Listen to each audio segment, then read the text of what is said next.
जय हिंद दोस्तों, स्वागत है एक बार फिर से आपके अपने YouTube चैनल स्टडी प्लेटफॉर्म में। दोस्तों, जैसा कि पिछले वीडियो में हम लोगों ने प्रैक्टिस सेट नंबर 3 को देखा था बिहार स्टेट पेपर 1 के लिए साइंस का। आज की इस वीडियो में हम लोग दोस्तों प्रैक्टिस सेट नंबर 4 को देखने वाले हैं। तो अभी तक जिन लोगों ने हमारे चैनल को सब्सक्राइब नहीं किया तो सब्सक्राइब कर ले, बेल आइकन को प्रेस कर ले ताकि नई वीडियो की नोटिफिकेशन सबसे पहले आपको मिल सके। साथ ही साथ वीडियो पसंद आए तो प्लीज़ इस वीडियो को ज़्यादा से ज़्यादा लाइक करें और अपने दोस्तों के साथ इसे शेयर करना ना भूलें। तो चलिए दोस्तों, आज के फर्स्ट क्वेश्चन के साथ इस डिस्कशन की शुरुआत करते हैं। फर्स्ट हमारा क्वेश्चन है कि विकिरण द्वारा ऊष्मा का स्थानांतरण मुख्य रूप से निर्भर रहता है। तो याद रखना है, विकिरण द्वारा ऊष्मा का जो स्थानांतरण है मुख्य रूप से किस पर निर्भर रहता है, तो यह निर्भर रखता है उपर्युक्त सभी, यानी इसके तापमान पर, पिंड की प्रकृति यानी उसका नेचर कैसा है, उसकी पृष्ठ के विस्तार एवं प्रकार, इन सभी पर विकिरण द्वारा ऊष्मा का स्थानांतरण निर्भर करता है। याद रखेंगे, तापमान पर, पिंड की प्रकृति पर, इसकी पृष्ठ के विस्तार एवं प्रकार पर, इन सभी पर निर्भर करता है। नेक्स्ट क्वेश्चन की बात करें तो नेक्स्ट हमारा क्वेश्चन है कि इनमें से कौन विद्युत का काफ़ी अच्छा चालक है। तो विद्युत का काफ़ी अच्छा चालक कौन सा है, तो राइट आंसर हो जाएगा ग्रेफाइट। ग्रेफाइट जो होता है विद्युत का गुड कंडक्टर होता है। याद रखना, इलेक्ट्रिसिटी का क्या होता है, यह गुड कंडक्टर होता है ग्रेफाइट। वह तापमान क्या कहलाता है, जब एक ठोस वस्तु वायुमंडलीय दबाव पर पिघलकर द्रव बन जाती है, तो उस तापमान को क्या कहा जाता है। याद रखेंगे, उस तापमान को कहा जाता है गलनांक कहा जाता है, यानी मेल्टिंग पॉइंट कहा जाता है। नेक्स्ट हमारा सवाल है कि जल का वाष्पीकरण होता है।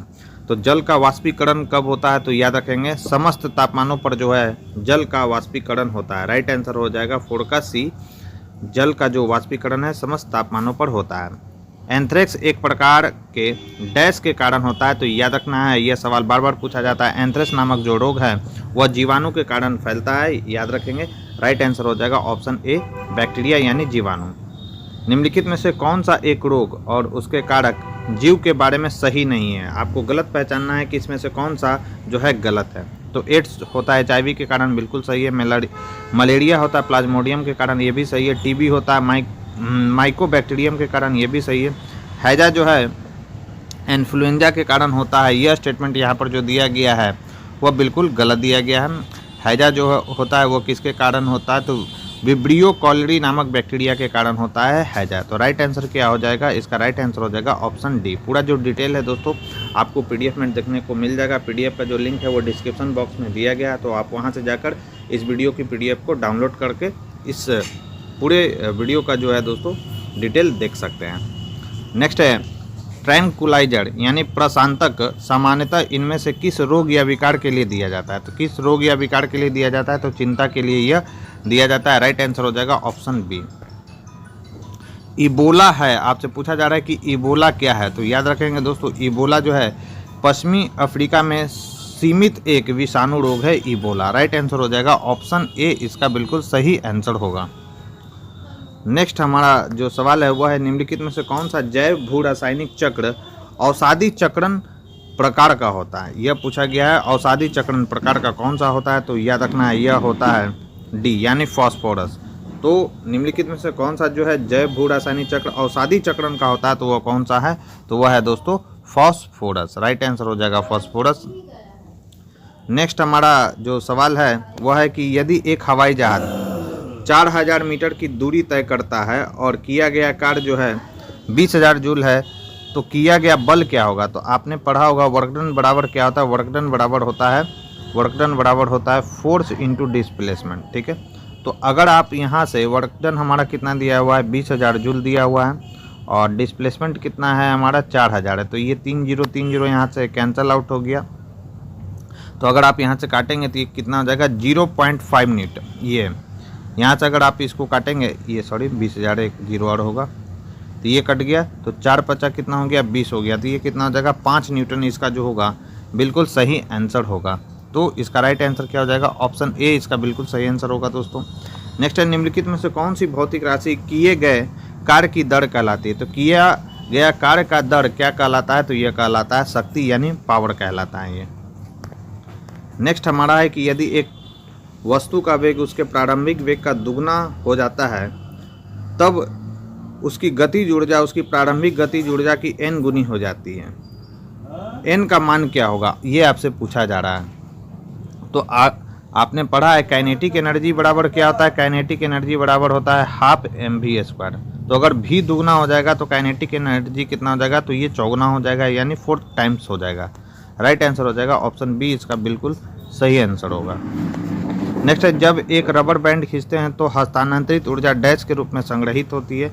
तो याद रखना है कि जब एक रबर बैंड हम लोग खींचते हैं तो हस्तांतरित जो ऊर्जा है वह स्थितिज ऊर्जा के रूप में हस्तांतरित होती है, स्थितिज ऊर्जा के रूप में क्या होती है, संग्रहित होती है। तो हस्तांतरित ऊर्जा स्थितिज ऊर्जा के रूप में संग्रहित होती है जब एक रबर बैंड को हम लोग खींचते हैं। राइट आंसर हो जाएगा ऑप्शन है। नेक्स्ट है, पानी के द्वारा ऊपर की तरफ लगाया गया बल क्या कहलाता है।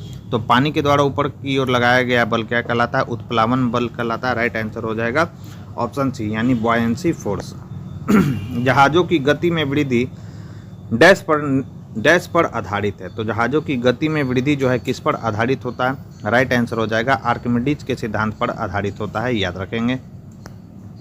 दाब को डैश के रूप में परिभाषित किया गया है। तो दाब को कैसे परिभाषित किया गया है, प्रेशर को।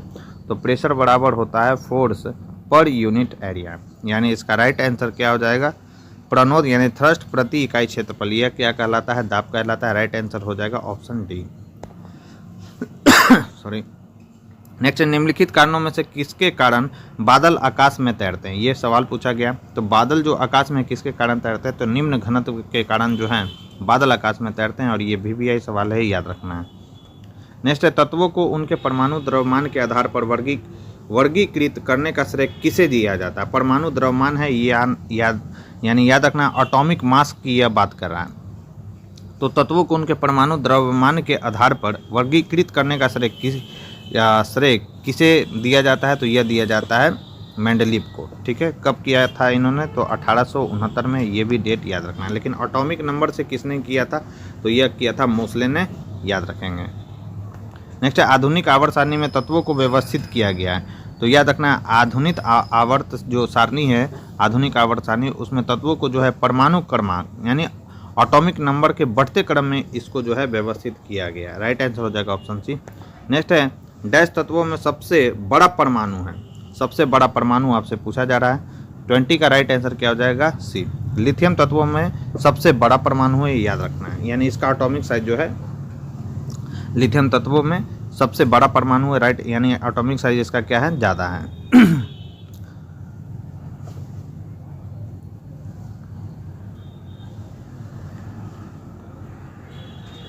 नेक्स्ट है कि एक ऊंची इमारत का छोटा आभासी और सीधा प्रतिबिंब प्राप्त करने के लिए किस दर्पण का उपयोग किया जाता है। राइट आंसर हो जाएगा, हम लोग इसका उत्तल दर्पण का इस्तेमाल करते हैं। एक ऊंची इमारत का छोटा आभासी और सीधा, उत्तल दर्पण में जो है हमेशा आभासी और सीधा और छोटा प्रतिबिंब बनता है, याद रखना है आपको। तो हम किस दर्पण का उपयोग करते हैं, तो राइट आंसर हो जाएगा बी, उत्तल दर्पण का। नेक्स्ट है, एक साधारण आवर्धक ग्लास में निम्न शामिल है। तो एक साधारण आवर्धक ग्लास में जो है छोटी फोकल लंबाई की उत्तल लेंस इसमें शामिल होता है। राइट आंसर हो जाएगा ऑप्शन डी, इसको VVI कर लेंगे, इंपॉर्टेंट सवाल है। नेक्स्ट है, अवतल लेंस के मुख्य फोकस पर मिलती हुई प्रतीत होने वाली प्रकाश किरण अपवर्तन के बाद निकलेगी। तो यह कहाँ से निकलेगा, यह सवाल पूछा गया। तो याद रखना, अपवर्तन के बाद यह मुख्य अक्ष के समानांतर से यह निकलेगी। राइट आंसर हो जाएगा ऑप्शन ए। नेक्स्ट है, एक विकार जिसमें एक व्यक्ति दूर की वस्तु को स्पष्ट रूप से नहीं देख सकता, उसे क्या कहा जाता है। तो दूर की वस्तु को स्पष्ट नहीं देख सकता है, इस विकार को क्या कहा जाता है, तो इस विकार को कहा जाता है मायोपिया। ठीक है, यानी निकट दृष्टि दोष इसे कहते हैं। निकट दृष्टि दोष में क्या होता है कि निकट की वस्तुएं तो हमें साफ साफ दिखाई देती है, लेकिन दूर की वस्तुएं जो है दोस्तों हमें साफ साफ दिखाई नहीं देती है। और इस रोग के निवारण के लिए हम किस लेंस का इस्तेमाल करते हैं, तो याद रखना है अवतल लेंस का हम लोग इस्तेमाल करते हैं मायोपिया के इलाज के लिए। नेक्स्ट है, गोलीय दर्पण की अवधारणा क्या है। तो गोलीय दर्पण की अवधारणा है प्रकाश का परावर्तन, इंपॉर्टेंट सवाल है, याद रखना है। गोलीय दर्पण की अवधारणा क्या है, प्रकाश का परावर्तन है, यानी रिफ्लेक्शन ऑफ लाइट है।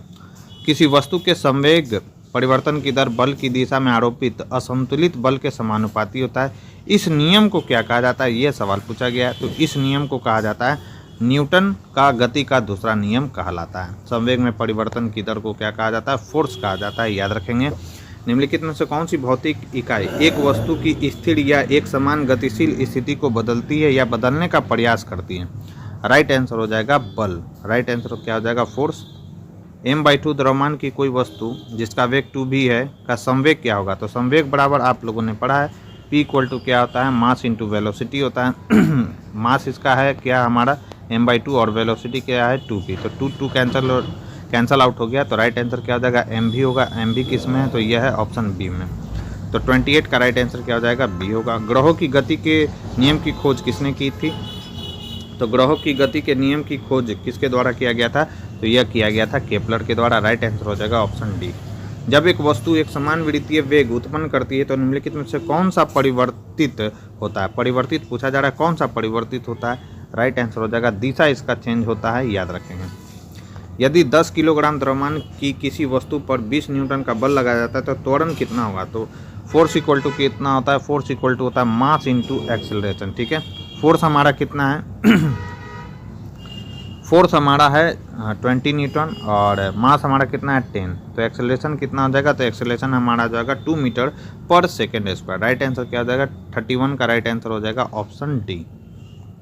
नेक्स्ट है, एक वस्तु को ऊपर की ओर फेंका जाता है, यह 100 मीटर की ऊंचाई तक जाती है और फिर फेंकने वाले के पास वापस आ जाती है, तो क्या होगा? ये सवाल पूछा गया। अच्छा सवाल है ये, तो याद रखना है वस्तु का वास्तविक विस्थापन क्या हो जाएगा? 0 हो जाएगा ऐसी स्थिति में। नेक्स्ट हमारा सवाल है कि गति के समीकरणों के संबंध में निम्नलिखित में से कौन सा गलत है? ये आपसे पूछा जा रहा है कौन सा गलत है। तो याद रखना है ये जो यहाँ पर दिया गया है C33 का जो ये ए दिया गया है यह गलत है।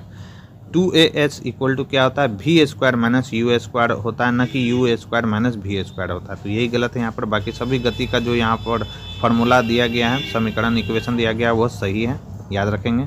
नेक्स्ट है, सोनार का पूरा नाम क्या है? तो साउंड नेविगेशन क्या होता है? साउंड नेविगेशन एंड रेंजिंग जो होता है इसका फुल फॉर्म होता है सोनार का, याद रखेंगे। राइट आंसर हो जाएगा सी। मैंने सवाल भी आपसे पूछा था कि सोनार का फुल फॉर्म क्या होता है। एक एकल आवृत्ति द्वारा उत्पन्न ध्वनि को कहा जाता है। तो एक एकल आवृत्ति द्वारा उत्पन्न ध्वनि को हम लोग किस नाम से जानते हैं? तो इसे हम लोग टोन के नाम से जानते हैं। राइट आंसर हो जाएगा बी। नेक्स्ट है, निम्नलिखित में से कौन सा ध्वनि तरंग की विशेषता नहीं है? तो ध्वनि तरंग की विशेषता कौन सा नहीं है, यह सवाल पूछा गया। तो याद रखना है घनत्व यानी डेंसिटी जो है ध्वनि तरंग की विशेषता नहीं है।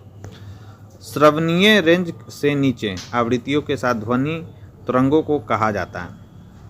तो ऐसे ध्वनि तरंगों को हम लोग इंफ्रासोनिक कहते हैं, याद रखना है।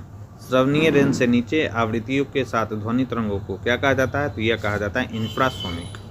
राइट आंसर हो जाएगा 37 का डी।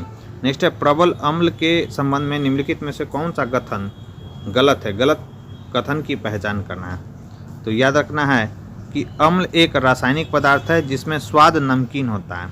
तो अम्ल स्वाद में क्या होता है? खट्टा होता है, न कि नमकीन होता है। यह स्टेटमेंट इसमें जो है गलत दिया गया है, यानी राइट आंसर हो जाएगा सी। नेक्स्ट है, निम्नलिखित में से कौन सा गुण क्षार का नहीं है? यानी बेस का आपसे सवाल पूछा गया कि कौन सा जो है बेस का गुण नहीं है। तो याद रखना है वे नीले लिटमस को लाल कर देता है, यह क्षार का नहीं बल्कि किसका है? तो यह एसिड यानी अम्ल का यह गुण है कि वह नीले लिटमस पेपर को क्या कर देता है? लाल रंग कर देता है। नेक्स्ट है, निम्नलिखित में से कौन सा लवण अम्लीय है? आपसे पूछा जा रहा है कि कौन सा जो लवण है वो अम्लीय है इसमें से। ठीक है, तो राइट आंसर क्या हो जाएगा? मैग्नीशियम सल्फेट जो है यह जो लवण है यह कैसा है? एसिडिक नेचर का है। राइट आंसर हो जाएगा डी। एक अभिक्रिया जिसमें एक पदार्थ के एक या अधिक अणु आपस में दोहरे या तिहरे आबंध के माध्यम से जुड़े होते हैं को कहा जाता है। तो ऐसी अभिक्रिया को हम लोग किस नाम से जानते हैं? तो इसे जानते हैं योगात्मक अभिक्रिया। राइट आंसर हो जाएगा ऑप्शन बी।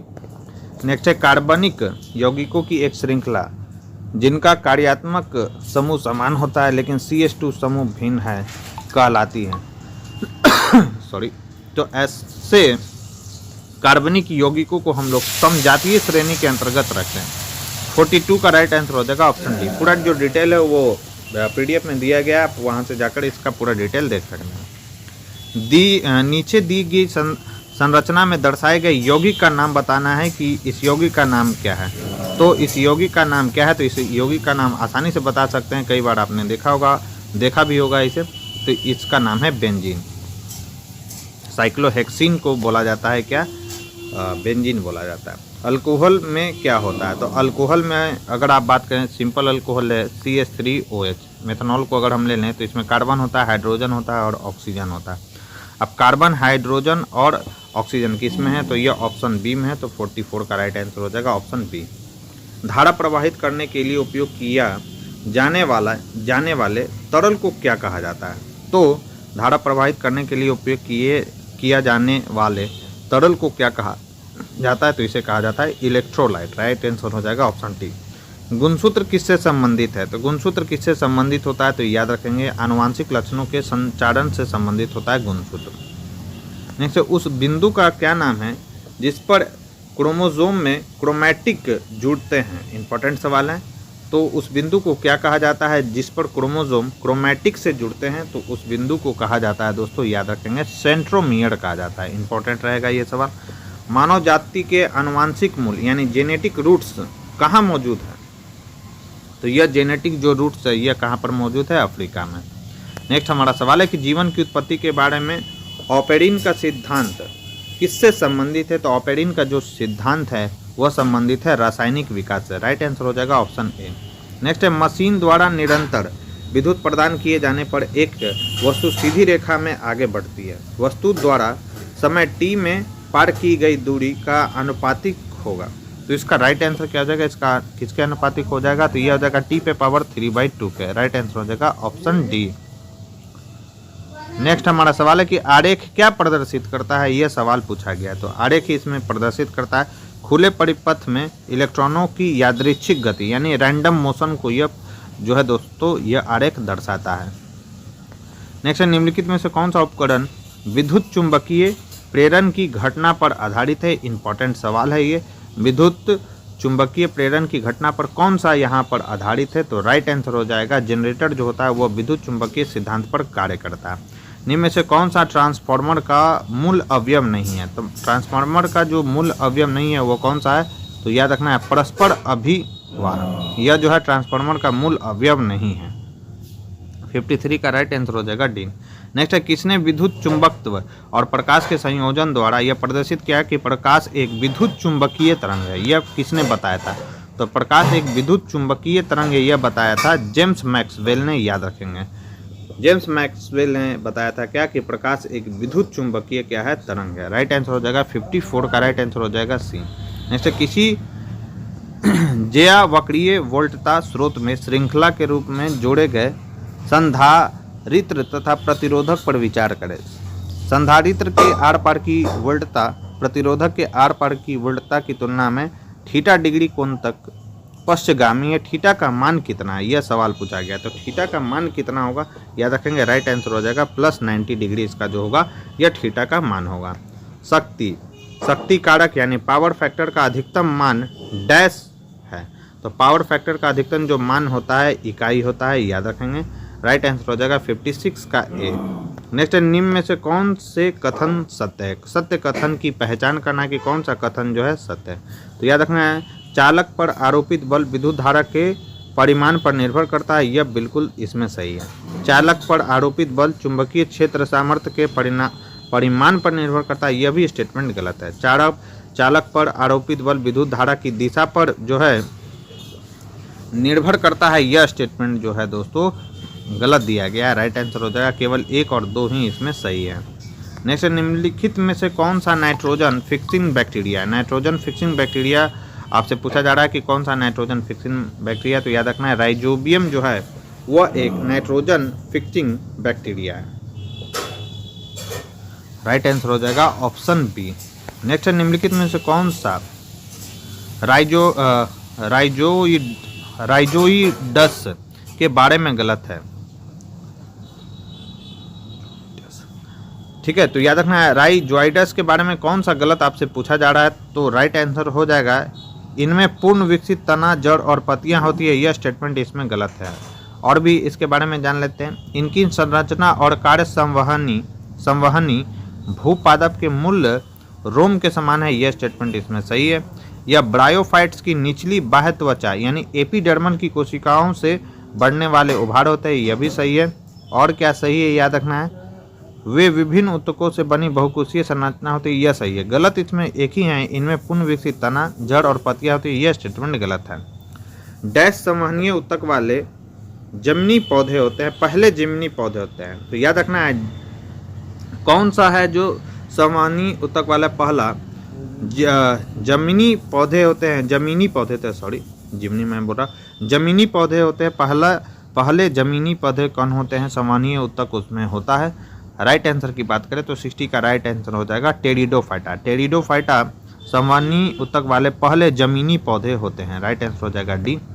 नेक्स्ट, निम्नलिखित में से किस पादप समूह में बीज एक अंडाशय के अंदर विकसित होते हैं जो बाद में पकड़ फल बन जाते हैं? तो याद रखना है राइट आंसर 61 का क्या हो जाएगा, ये हो जाएगा आवृत्ति बीज। ठीक है, आवृत्ति मतलब क्या हो गया, एंजियोस्पर्म। ठीक है। नेक्स्ट है शैवाल निम्नलिखित में से किस समूह से संबंधित है? तो याद रखना है शैवाल जो होता है किस समूह से होता है, तो यह थैलोफाइटा समूह से होता है शैवाल। 62 का राइट आंसर हो जाएगा बी। सामान्य पदार्थ के भौतिक अवस्था में शामिल नहीं है डैश पदार्थ, ये आपसे पूछा जा रहा है। तो 63 का राइट आंसर हो जाएगा कोलाइड। तो कोलाइड जो है सामान्य पदार्थ के भौतिक अवस्था में शामिल नहीं होता है, जबकि तरल, गैसीय और मिट्टी जो है यह शामिल होता है। कार्बन डाइऑक्साइड के सभी नमूनों में 3:8 के द्रव्यमान अनुपात में कार्बन और ऑक्सीजन होते हैं, यह डैश के नियम के साथ सहमति में है। कौन से नियम के अकॉर्डिंग है यह सवाल पूछा गया। तो स्थिर समानुपात का यह नियम है। Al2SO4 का होल थ्राइस में ऑक्सीजन का प्रतिशत क्या है? तो इसका आप क्या करेंगे, इसका आप मॉलिक्यूलर वेट निकाल लेंगे और इसमें ऑक्सीजन कितना है देख लेंगे। 4 ऑक्सीजन यहाँ पर और 3 यहाँ, तो इसको जब मल्टीप्लाई करेंगे तो 12 ऑक्सीजन है। तो 12 ऑक्सीजन का मॉलिक्यूलर वेट आप ले लेंगे और टोटल का मॉलिक्यूलर वेट से उसको क्या करेंगे, डिवाइड करेंगे। ठीक है, और 100 से मल्टीप्लाई कर देंगे तो इसका राइट जो आंसर आएगा वो क्या आ जाएगा, वो आ जाएगा 56.1% इसका राइट आंसर होगा। मोल की सही परिभाषा निम्न में से कौन सी है? मोल का सही परिभाषा आपसे पूछा जा रहा है। तो याद रखना है मोल का जो सही परिभाषा है क्या है, यह पदार्थ के 1 ग्राम परमाणु द्रव्यमान के बराबर होता है, बिल्कुल सही है। इसमें दिए हुए पदार्थ के 6.022 × 10⁻20 परमाणु होते हैं, तो 20 नहीं 23 परमाणु होता है, तो बी तो गलत हो गया। यह पदार्थ के ग्राम आणविक भार के बराबर होता है, यह भी स्टेटमेंट सही है। इसमें दिए हुए पदार्थ के 6.022 × 10⁻23 अणु होते हैं, यह भी स्टेटमेंट इसमें सही है। राइट आंसर हो जाएगा ऑप्शन ए, इसका बिल्कुल सही आंसर होगा। नेक्स्ट है एक इलेक्ट्रॉन क्या है, ये सवाल पूछा गया कि एक इलेक्ट्रॉन क्या है। तो एक इलेक्ट्रॉन याद रखेंगे नेट आवेश के साथ एक उपपरमाण्विक कण जो ऋणात्मक होता है, यह एक इलेक्ट्रॉन होता है। नेक्स्ट है तीसरे सेल में इलेक्ट्रॉन की अधिकतम संख्या कितनी होती है? तो इलेक्ट्रॉन की अधिकतम संख्या मैंने बताया था, इसका फॉर्मूला याद रखना है 2n²। तो अगर n का वैल्यू 3 रखेंगे तो 3 का स्क्वायर होता है 9, 9 × 2 कितना हो जाएगा 18। तो 68 का राइट आंसर क्या हो जाएगा, सी होगा इसका बिल्कुल सही आंसर। एक तत्व के समस्थानिकों के अणु के द्रव्यमान में अंतर का कारण क्या है, यह सवाल पूछा गया है। राइट आंसर हो जाएगा उनके नाभिक में न्यूट्रॉनों की अलग अलग संख्या होती है, जिसके कारण द्रव्यमान संख्या में भिन्नता देखने को मिलता है। नेक्स्ट है निम्नलिखित में से कौन सा एक आयनिक यौगिक का गुण नहीं है? आयनिक यौगिक का गुण कौन सा नहीं है? तो कम गलनांक और क्वथनांक। यह आयनिक यानी आयोनिक बॉन्ड का, आयोनिक कंपाउंड का यह गुण नहीं है। आयोनिक जो कंपाउंड होता है उसका गलनांक और क्वथनांक दोनों क्या होता है, उच्च होता है, न कि कम होता है। उस प्रक्रिया का क्या नाम है जिसमें गैस सीधे ही ठोस यानी सॉलिड में परिवर्तित, गैस सीधे सॉलिड में परिवर्तित हो जा रहा है, यह आपसे पूछा जा रहा है। गैस सॉलिड में परिवर्तित हो जा रहा है, इसे कहा जाता है डिपोजिशन। लेकिन सॉलिड सीधे गैस में अगर परिवर्तित हो जाए तो इसे कहा जाता है सब्लिमेशन। तो दोनों याद रखना है, क्वेश्चन को ध्यान से पढ़ना है। राइट आंसर क्या हो जाएगा बी। निम्नलिखित में से कौन सी कशेरुकियों की एक विशेषता नहीं है? कशेरुकियों की कौन सी विशेषता नहीं है? याद रखना है वे असममित होते हैं, यह इसकी विशेषता नहीं होती। वे त्रिस्तरीय यानी ट्रिप्लोब्लास्टिक होते हैं, बिल्कुल सही है। वे सिलोमेट होते हैं, बिल्कुल सही है। उनके जीवन में एक स्तर पर पृष्ठ रज्जु यानी नोटोकॉर्ड निर्माण होता है, यह भी स्टेटमेंट सही है। नेक्स्ट निम्नलिखित में से कौन सा विकल्प मार्सुपियल्स का उदाहरण है। तो मार्सुपियल्स का उदाहरण कौन सा है? अच्छा सवाल है, याद रखना है। कंगारू जो है वह मार्सुपियल्स का उदाहरण है। निम्नलिखित कोशिकांग में से किसे कोशिका की आत्मघाती शैली यानी सुसाइडल बैग्स कहा जाता है? तो याद रखना है लाइसोसोम को क्या कहा जाता है? आत्महत्या की थैली इसे कहा जाता है। 74 का राइट आंसर हो जाएगा ऑप्शन है। राइबोसोम बनाता है, सभी को मालूम होगा, राइट आंसर हो जाएगा प्रोटीन जो है कौन बनाता है? राइबोसोम बनाता है। नेक्स्ट हमारा सवाल है प्रोटोप्लाज्म शब्द किसने दिया था? तो प्रोटोप्लाज्म जो शब्द है वह पुरकिंजे ने दिया था। जोहान इवांजेलिस्ट पुरकिंजे के द्वारा प्रोटोप्लाज्म शब्द दिया गया था। नेक्स्ट क्लोरोफिल को डैश द्वारा पहले पृथक और नामित किया गया था। तो याद रखना है राइट आंसर हो जाएगा ऑप्शन डी। केवेंतु और पेलेटियर के द्वारा क्लोरोफिल को जो है पहले पृथक और नामित किया गया था। पौधे का हरा रंग डैश की उपस्थिति के कारण सभी को मालूम होगा, कई बार ये सवाल आ चुका है। 78 का राइट आंसर हो जाएगा ऑप्शन है क्लोरोफिल के कारण। कोशिका की संरचना उसके कार्य के अनुसार बदलती रहती है। इस प्रकार उत्तक भिन्न भिन्न होते हैं और उन्हें मोटे तौर पर डैश को छोड़कर निम्नलिखित सभी प्रकारों में वर्गीकृत किया गया है। राइट आंसर इसका क्या हो जाएगा? इसका राइट आंसर हो जाएगा ग्रंथिल उत्तक। डिटेल इसका पीडीएफ में आप देख लेंगे। नेक्स्ट उपकला उत्तक का कौन सा प्रकार एक चपटी कोशिकाओं के पतले स्तर से बनता है जिसके किनारे अनियमित होते हैं? ये आपसे पूछा गया है। एपिथेलियल टिश्यू आपने पढ़ा होगा। राइट आंसर इसकी अगर हम देखें तो इसका राइट आंसर हो जाएगा सल्की, इसका जो होगा राइट आंसर होगा यानी ऑप्शन डी। पादप उत्तकों के संबंध में इनमें से कौन सा कथन गलत है? कौन सा कथन गलत है ये आपसे सवाल पूछा गया है। तो जाइलम में सामग्री दोनों दिशाओं में स्थानांतरित हो सकती है, यह स्टेटमेंट इसमें गलत दिया गया है। राइट आंसर हो जाएगा ऑप्शन डी। निम्नलिखित में से कौन सा पादप हार्मोन है? तो पादप हार्मोन कौन सा है? तो याद रखना है ऑक्सिन जो है पादप हार्मोन है। जब पौधे के भाग की वृद्धि या गति प्रकाश की अनुपस्थिति में होता है तो इस प्रक्रिया को कहा जाता है। तो याद रखना है इस प्रक्रिया को कहा जाता है ऋणात्मक प्रकाशानुवर्तन, इसे कहा जाता है। नेक्स्ट हमारा सवाल है निम्नलिखित में से किस प्रक्रिया के दौरान बहुत मात्रा में ऊर्जा बाहर निकलती है? तो याद रखना है बहुत मात्रा में ऊर्जा जो बाहर निकलती है वह एरोबिक रेस्पिरेशन के कारण बहुत मात्रा में ऊर्जा बाहर निकलती है। नेक्स्ट है हमारा पौधे की पत्तियों से पानी के वाष्पीकरण को कहते हैं, इसे क्या कहा जाता है? राइट आंसर हो जाएगा इसे कहा जाता है ट्रांसपीरेशन कहा जाता है। नेक्स्ट निम्नलिखित में से किसे प्राणी जगत के अंतर्गत वर्गीकृत किया गया है? तो प्राणी जगत के अंतर्गत किसे वर्गीकृत किया गया है? राइट आंसर हो जाएगा मेटाजोआ को। निम्नलिखित में से कौन सा मानव उत्सर्जक तंत्र का हिस्सा नहीं है? तो याद रखना है कौन सा हिस्सा नहीं है, अच्छा सवाल है, इंपॉर्टेंट भी सवाल है। तो याद रखना है श्वसनिका जो है वो मानव उत्सर्जन तंत्र का हिस्सा नहीं है। नेक्स्ट है पेशी तंत्र का कौन सा भाग हड्डी को हड्डी से जोड़ता है? तो मैंने आपको पढ़ाया था बोन मसल टेंडन और BBL, तो बोन लिगामेंट, याद रखना BMT BBL। तो बोन को कौन जोड़ता है? तो यह लिगामेंट जोड़ता है। और लिगामेंट का जो हिंदी होता है वो क्या होता है? यह होता है अस्थि बंध होता है। राइट आंसर हो जाएगा ऑप्शन डी यानी 88 का राइट आंसर हो जाएगा डी। निम्नलिखित में से कौन सा पशु हार्मोन है? कौन सा पशु हार्मोन है ये आपसे पूछा जा रहा है। तो जो याद रखना है साइटोकाइनिन, ऑक्सिन और जिब्रेलिन, ये जो है पादप हार्मोन है। इंसुलिन जो है वो कैसा है? तो यह एक पशु हार्मोन है। राइट आंसर होगा डी। गतिशील जीवाणु कोशिका को कहा जाता है। तो गतिशील जीवाणु कोशिका को क्या कहा जाता है? याद रखेंगे इसे कहा जाता है नर युग्मक कहा जाता है। नेक्स्ट निम्नलिखित में से कौन सी मृदा के पोषक तत्वों जैसे कैल्शियम कार्बोनेट, मैग्नीशियम, पोटास और चूने से समृद्ध है? इंपॉर्टेंट है सवाल।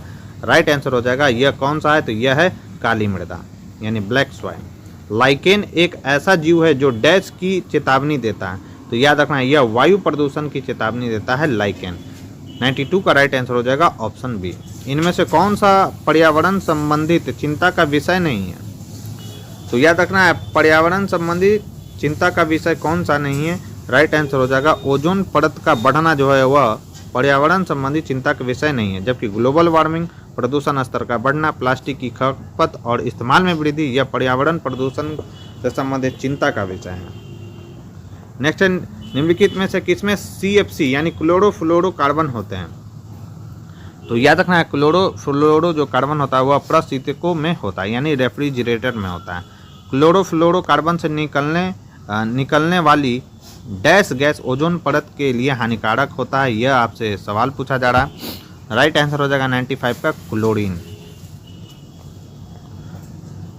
BSI यानी बॉटेनिकल सर्वे ऑफ इंडिया लुप्तप्राय पौधे की सूची निम्नलिखित में से किस नाम से प्रकाशित करता है, यह सवाल पूछा गया। राइट आंसर हो जाएगा रेड डाटा बुक से प्रकाशित करता है। नेक्स्ट है निम्नलिखित में से कौन सा प्राकृतिक संसाधन अक्षय संसाधन है। ठीक है, तो यह है सूर्य का प्रकाश। यह कैसा है, अच्छा संसाधन है। नेक्स्ट है कान्हा राष्ट्रीय उद्यान दलदली हिरण की दुर्लभ और लगभग विलुप्त प्रजातियों को बचाने वाला है, जिसे इसके रूप में भी जाना जाता है। तो राइट आंसर हो जाएगा ऑप्शन ए बारहसिंगा। नेक्स्ट हमारा सवाल है कि अधिकांश नवीकरणीय ऊर्जा स्रोतों से होने वाली हानि क्या होता है। तो याद रखना अस्थिर आपूर्ति होता है। और आज के डिस्कशन का हमारा लास्ट सवाल है कि बांधव राष्ट्रीय उद्यान किस राज्य में है। तो बांधवगढ़ राष्ट्रीय जो उद्यान है वह किस राज्य में है। तो यह मध्य प्रदेश राज्य में है। तो दोस्तों ये थी हमारी आज की डिस्कशन। यह डिस्कशन आपको कैसा लगा मुझे कमेंट बॉक्स में लिखकर जरूर बताएं। साथ ही साथ वीडियो पसंद आई हो तो वीडियो को लाइक और शेयर करना ना भूलें। और जो लोग हमारे चैनल से पहली बार जुड़े हैं तो चैनल को सब्सक्राइब कर ले, बेल आइकन को प्रेस कर ले ताकि नई वीडियो की नोटिफिकेशन सबसे पहले आपको मिल सके। और इस वीडियो का जो PDF है आपको मेरे टेलीग्राम चैनल पर मिल जाएगा। टेलीग्राम का जो लिंक है वो डिस्क्रिप्शन बॉक्स में दिया गया है, तो आप वहाँ से जाकर इस वीडियो की PDF को डाउनलोड कर सकते हैं। तो आज के लिए बस इतना ही दोस्तों, थैंक यू।